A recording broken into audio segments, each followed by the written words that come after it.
Tayo ba, Aljo? Ito nakakalungkot ho ito, bayan. Mantakin mo. Alam mo yung kamag-anak mo na namatay, so aantayin mo sa punerarya. Pagbukas ng ataol, wow, mali. Mali. Hindi kamag-anak ang dumating. Nepalese yata Nepalese.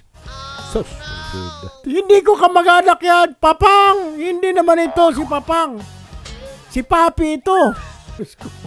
di ba nakakalungkot din kung kasi nga, bakit may mga ganun pa rin tayo OFW? Sa Kuwait ito nangyari, di ba? Ano naman? May mga Hindi, pero ang tingin ko mga... dito, baka yung punerarya na tanga ang may kagagawa nito. Doon dito, sa Kuwait, ha? Sa Kuwait. Oo. Sila nagpadala rito. Kausapin natin si Assistant Secretary Regina Gallas ng Department of Migrant Workers. Asek Gallas, this is Erwin Tulfo and Aljo Bendijo. Live po tayo sa PTV Network at sa Radyo Pilipinas, Radyo ng Bayan. Good morning po, Asek. Good morning, sir. And Sir Anjo. Good Morning po. Ma'am, anong nangyari doon na tila na wow mali yung pamilya ng namatay na OFW galing Kuwait? Iba raw, mukhang bangkay ng Nepalese ang dumating. Tama po ba ito? Kailan po ito nangyari, ma'am? Opo, magandang, good ulit. Opo, nagkaroon po ng ganong pangyayari po. Actually, sir, ando po ako kasama ng pamilya. Opo. Sinalubong po namin yung remains po ng aming kababayan na namatay po due to coal suffocation sa Kuwait, no? So, sinamahan po namin sa lubungin, dinala sa funeraria para po ayusin kasi nag-request nga po ng tulong yung pamilya. So, ano nangyari? So, pagdating sa punerarya, pagbukas ng ataol, what happened? Iba. Wow, mali. Kasi pong namatay, sir, 3 po yun sabay-sabay, no, na namatay. So, isang Pilipina, 2 Nepalese po. Anong kinamatay, ma'am? Anong kinamatay nila? Coal suffocation po. Bakit daw? Na-suffocate po. Sabas. Yun po yung investigahan pa po natin ngayon. Ang report po kasi initially, yun po ay accident.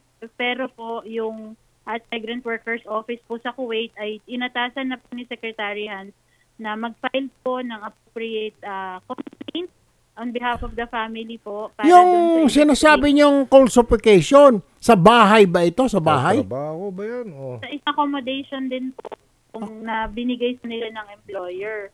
So, yun din po yung dalamhati ng pamilya kung paano po nangyari yung ganon. No po.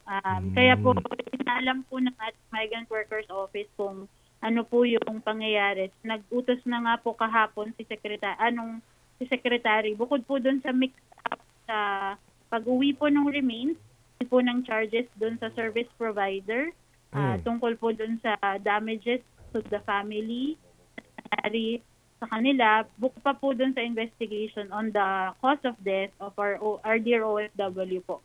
Ma'am, ganito na lamang po para medyo mabilis tayo, ano ma'am. So, entonces, pagbukas ng ataol, hindi si Jenny Alvarado ang nasa ataol, kundi foreigner ang nasa ataol. Po, yun po yung kasamahan po nung nanay nila. Alright. Yung ataol na yan galing sa Kuwait, galing sa punerarya ng Kuwait. Yes po, sir. Opo. Alright. Tinanong ba ng ating konsulado rin, and what happened? Opo. Tinanong na yun ng Migrant Workers Office. O, ano sabi? Pinag-explain po sila. Oh. So, nagkaroon nga po ng error sa labeling po ng remains.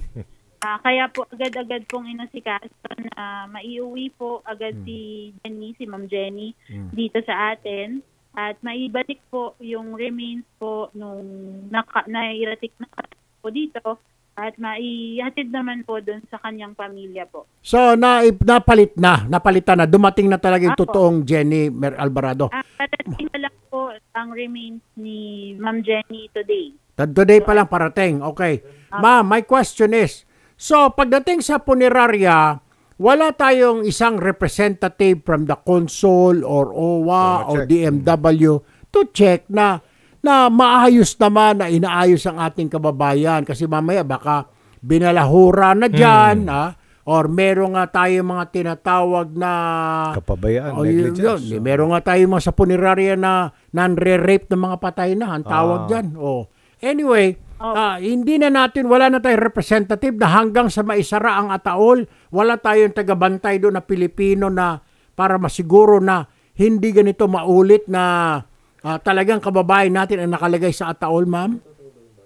Meron po tayong representative po talaga na dapat nag-check po hanggang taas po ng punerarya, yung pag-identify po ng remains, sa ceiling po, at pagdating sa ship, bago po ibigay sa cargo, yung ating remains po na babayan natin. Kasama po yan sa protocol, sir. Kaya nga po inaalam po natin ngayon sa service provider, bakit po nagkaroon ng ganong mix-up. Kasi kasama po yan sa proseso. So kaya nga po ready po tayo mag-file ng charges dun sa service providers. Doble Hindi na po yung service provider. Dapat matanong din yung representative natin doon. Anong nangyari? Nandoon ka nga para bantayan. Bakit nakalusot sa iyo ito? Bakit ibang labi ang nakalusot, ang naiuwi? Di po ba, ma'am? Opo. Iniimbestigahan na rin po natin yung Erwin and Sir. Meron ba kayong naamoy na foul play din sa pagkamatay ng ating kababayan? Sa ngayon po, hindi pa po sapat yung information na nakuha namin. Tinulungan pa rin, kasi yung pamilya po, may rin din po silang mga information na binigay na may sinasabi daw po si Jenny. So yung po mga information na yun, binig po namin sa ating legal retainer sa Kuwait para po mailahad po niya dun sa complaints na ibigay po natin into the investigation po on the cause of death of Miss Alvarado po. Okay, sige po. Thank you po. Okay, ma'am. Maraming salamat. Ay, nako.